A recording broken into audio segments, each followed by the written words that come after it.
Nous devons nous dépouiller des œuvres de l'ennemi. Si tu volais, tu dois arrêter. Si tu trompais, tu dois arrêter. Et tu dois te repentir devant le Seigneur. Si toi, ta vie, c'était de coucher ici, par là, tu dois te repentir. Tu dois te repentir. Car la parole de Dieu déclare qu'aucun impudique, ni les fornicateurs, ni les adultères, ni les menteurs, ni les voleurs n'auront leur place dans le royaume des cieux. Le royaume des cieux, c'est pour ceux qui se sanctifient jusqu'à ce que le Seigneur Jésus revienne. Et c'est là où le Seigneur Jésus t'invite, dans la sanctification. Le Seigneur Jésus t'invite ce matin à te sanctifier, jour après jour. Ne te fatigue pas. Pratique la sanctification jusqu'à ce qu'il revienne.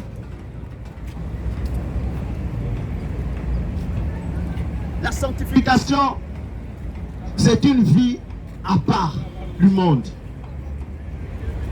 C'est-à-dire, tu n'agis plus de la même manière que d'autres personnes agissent. Je vais prendre un exemple. Si avec des amis, avant vous buviez de l'alcool, lorsque le Seigneur Jésus t'a franchi par sa vérité, ils vont remarquer que tu ne bois plus de l'alcool avec eux, que tu ne vas plus dans les boîtes de nuit avec eux. Ça commence par ces choses.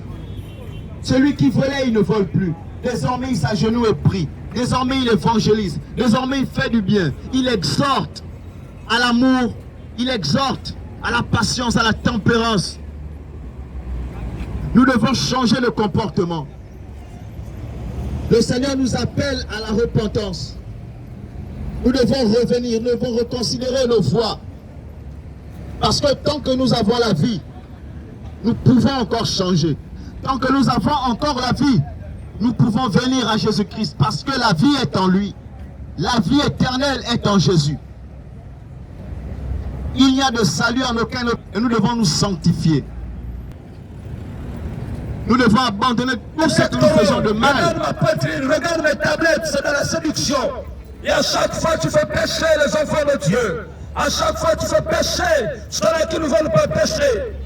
Repends-toi de cette pratique, de cette abomination, parce que tu entraînes beaucoup de gens à la masturbation, tu entraînes beaucoup de gens en enfer. Dieu voudrait que tu sortes de là. Dieu voudrait que tu sortes de là. Reviens à la raison, reviens à la parole de Dieu, reviens à la pratique de la parole de Dieu, parce qu'il est celui-là qui peut te sauver. Il est le seul qui peut te sauver. Aussi longtemps que nous sommes sur cette terre, si nous n'avons pas Jésus, nous ne sommes rien. Et dans le ciel de Jésus, nous ne pouvons pas rentrer avec ces abominations que les hommes portent. Nous ne pouvons pas rentrer avec toutes les pratiques que nous commettons au quotidien. Jésus voudrait que tu puisses sortir de là. Repends-toi. Repends-toi. Repends-toi. Abandonne le monde. Laisse le monde. Reviens à Jésus. Accepte les règles, les recommandations de Christ. Et lui là, il va te sauver. Il va te délivrer. Les temps sont finis. Rachète le temps. Rachète le temps. Rachète le temps. Parce que les jours sont mauvais. Parce que les jours sont mauvais. Les jours sont finis. Le temps est fini. C'est la dernière heure. C'est la dernière heure. La trompette de Dieu va sonner. Il va chercher son église. Une église sans tache ni ride. Une église sans tache ni ride. Une église sans tache ni ride. Reviens à Jésus. Reviens à Jésus. Reviens à Jésus. Reviens à Jésus. Reviens à Jésus. Il a donné sa vie. Il a donné sa vie pour que tu sois sauvé. Tous les jours. Lire la Bible, afin de croître. Quand de même que le corps physique a besoin de la nourriture, et même aussi l'âme a besoin de la parole. Et la nourriture de la parole, que de l'âme, c'est la parole de Dieu. C'est elle qui fait croître, c'est elle qui fait grandir, c'est elle qui fait de toi, oui, un chrétien engagé, un chrétien qui grandit dans la foi. Nous avons également l'évangélisation, comme ce que nous sommes en train de faire présentement. Nous sommes également allés parler du Seigneur, afin de gagner des âmes, afin de poursuivre l'œuvre que le Seigneur a donnée à l'humanité et d'aller partout le monde annoncer sa parole. Alléluia. Amen. On te pose la question. Parce qu'après cette vie, il y a une autre vie. Après cette vie sur terre, il y a une autre vie. Là où le corps charnel ne peut aller. Là où seulement ton âme peut aller. Et il y a deux endroits. Il y a le ciel, bien sûr, le trône de Dieu. Il y a le lieu de tourment, ce jour de mort. On appelle l'enfer également. Mais pour aller à l'un de deux endroits, le choix, c'est sauter. Pendant que Dieu est vivant. Il dit pas non, tu ne peux pas dans la Sainte Dieu, tu ne peux pas dans la Sainte Dieu. Tu te moques de toi-même. Tu te moques de toi-même. Tu as plein de casser les regards. Demain, tu dis tu ne peux pas dans la Sainte Dieu. Tout c'est lesquels Dieu qui parle. Le Dieu de la boisson, pas le Dieu vivant. Parce que Dieu, il est clair. Il dit, le salaire du péché, c'est la mort. L'âme qui pêche, c'est elle qui mourra. Parce que le véritable chrétien ne touche plus aux choses impures. Le véritable chrétien ne touche plus à la cigarette. Le véritable chrétien ne touche plus à l'alcool. C'est ce qui tombe dans la fosse. Et là, il se réveille. Mais c'est trop tard. C'est pourquoi, ce matin, il a encore dit, allez-y, parlez à ce peuple. Allez parler à mes enfants. Allez parler de moi. Dans tous les jours, les enfants tombent en enfer sans m'avoir connu. Sans m'avoir donné l'envie. C'est pourquoi ce matin, c'est une bonne nouvelle pour les enfants. C'est la parole de la repentance. C'est un message d'amour. Ce message, tu ne le trouveras pas dans un bar. Ce message, tu ne le trouveras pas dans une boîte de nuit. Ce message, tu ne le trouveras pas dans un banja, dans un couvent de Tsobi. Et ce message, tu le trouveras dans la parole de Dieu. Qui est la Sainte Bible. Tu as fait les vidéos? Tu as fait les vidéos. Shalom, shalom, shalom. Que la paix de Dieu soit avec vous.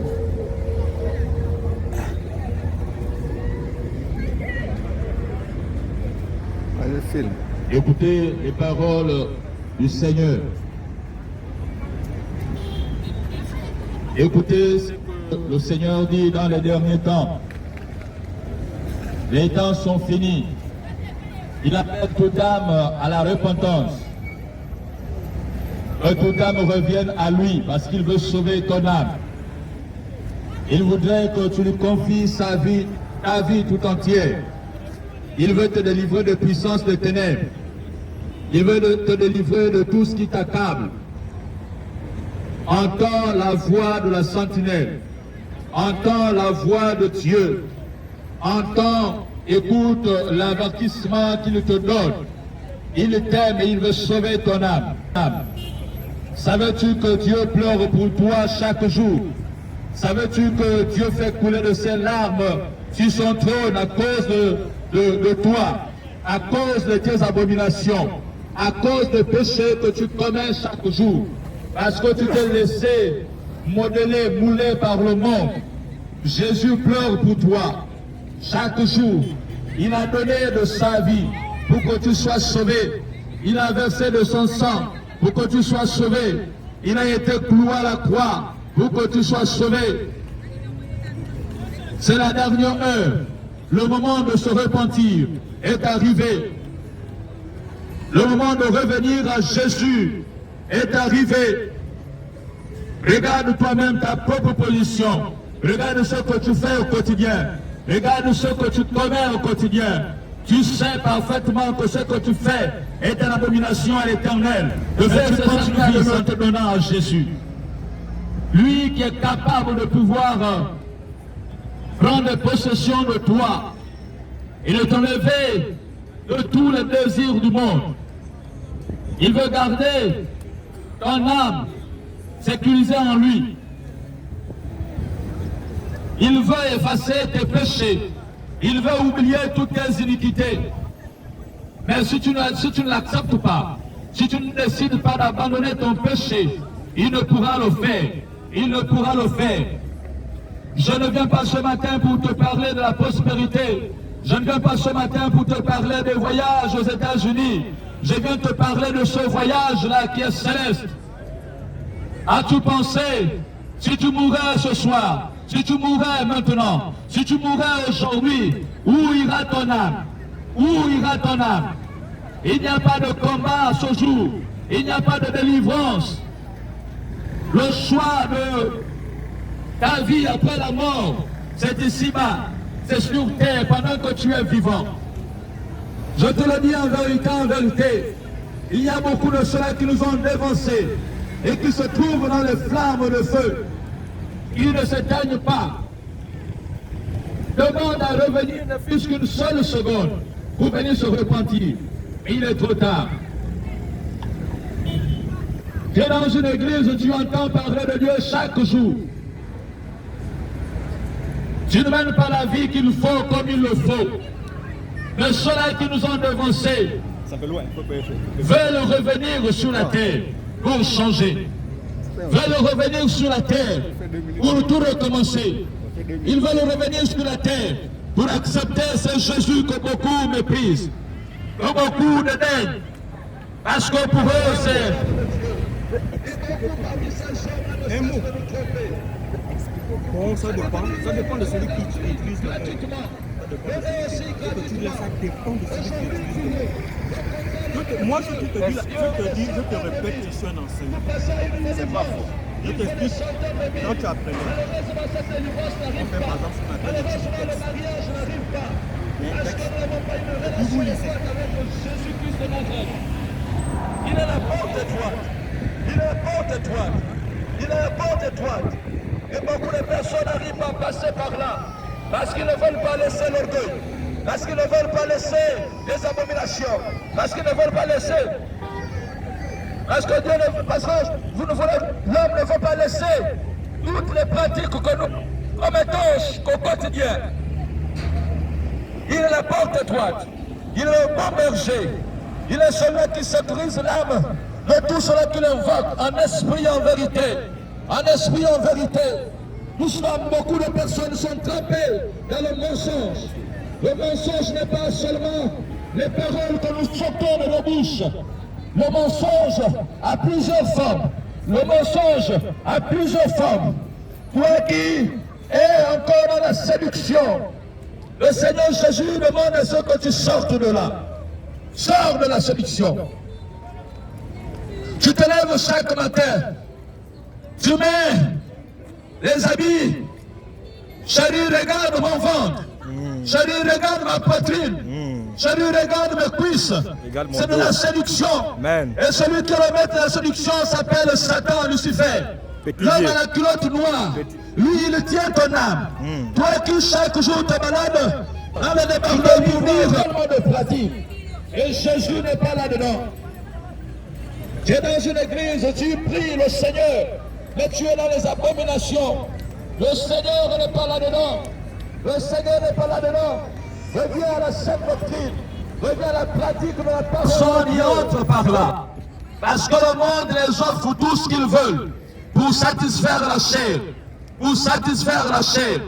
Nous avons sur ce chemin le mensonge, le vol, la cupidité. Nous avons la tricherie. Nous avons l'orgueil. Nous avons la colère.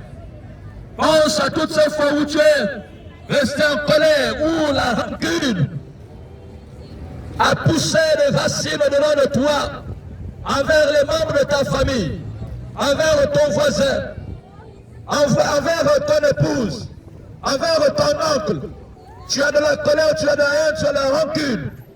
Et tu dis, tu es enfant de Dieu.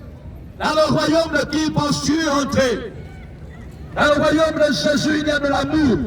Et le Seigneur voudrait que nous puissions aimer notre prochain, que nous puissions pardonner les autres.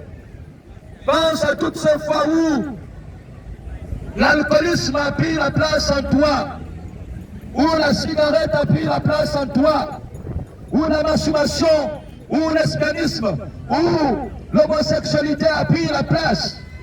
Et Jésus-Christ de Nazareth n'est pas là-dedans. Parce que la Bible dit qu'il a créé l'homme. Ensuite, il créa la femme. Pour que les deux deviennent une seule chair. Mais regarde combien de fois tu t'es livré à l'impudicité. Regarde combien de fois tu t'es livré à l'adultère. La Bible dit que lorsque tu couches avec une personne qui n'est pas ta femme, tu fais un avec cette personne. Vous devenez la même chair. Et sûrement tu te plains chaque jour. Pourquoi est-ce que ma vie est ainsi? Pourquoi est-ce que j'ai tellement de problèmes dans ma vie? Verset 15. Deutéronome 27. Deutéronome chapitre 27 au verset 15. Il dit, Maudit soit l'homme qui fait une image taillée ou une image en fonte, abomination de l'Éternel, œuvre des mains d'un artisan, et qui la place dans un lieu secret. Et tout le peuple répondra et dira Amen. Bien-aimé, le Seigneur a dit, maudit soit l'homme qui fabrique une image. Quelle qu'en soit l'image, quel qu'en soit l'objet qu'on fabrique et qu'on place dans un lieu pour l'adorer, c'est une abomination aux yeux de l'Éternel. Et nous voyons aujourd'hui des hommes qui le font, qui se prosternent devant toutes sortes d'objets et qu'ils adorent comme étant Dieu. C'est une abomination. Sortez de ces choses. Sortez de ces choses, car ces choses ne glorifient pas le nom du Seigneur Jésus. La parole de Dieu déclare qu'il n'y a aucun autre nom qui a été donné par lequel nous pouvons être sauvés, si ce n'est le nom de Jésus-Christ Nazareth. C'est une abomination. Le fait qu'un homme aille se prosterner devant une image, considérant cette image comme étant Dieu. Le Seigneur, il est dans nos cœurs. Le Seigneur, il est en nous. Le Seigneur, il est là. Bien qu'on ne le voit pas, il est là. On le ressent. On n'a pas besoin de se représenter une image quelconque pour représenter Dieu. C'est une abomination. Sortez de ces choses. Sortez de ces choses. Ce sont des pratiques sataniques qui ne glorifient en rien le nom du Seigneur. Nous devons nous repentir et avoir la foi pour être sauvés. Nous ne devons pas nous représenter quelques objets que ce soit et les attribuer à la divinité de Jésus-Christ Nazareth. C'est une abomination. Le Seigneur Jésus te dit ce matin qu'il t'aime. Oui, il t'aime. Et tu le sais. Mais tu sais aussi que le Seigneur, il est saint. Tu sais que le Seigneur, il est juste. De toutes les œuvres de ténèbres que nous pratiquions autrefois. Nous devons nous débarrasser